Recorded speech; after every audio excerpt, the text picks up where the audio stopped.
I find before every FOMC meeting, I have about 50 CEOs around the world, public, private, large, medium, and small. I usually get to 30 some odd of them. I hear more about this than any other subject matter. Why? Because labor is the dominant cost factor in any business, service sector, which is the predominant part of our economy, or non-service sector. And if you're trying to figure out what the true cost of labor is, you have to figure in social overhead. And I'll say this because he says it himself. If Rex Tillerson of Exxon Corporation tells you, as he tells me, they cannot figure out what the cost is going to be, how do you expect a woman that runs a dry cleaning business that has 100 employees or whatever, a widget business? You know this as a CPA.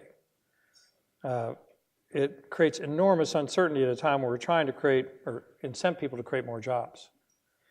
But to actually figure out how much it costs to employ somebody and how this is going to be allocated has become increasingly difficult, particularly as the Federal Register, not just because of that act, but has become thicker and thicker and wider and taller and taller.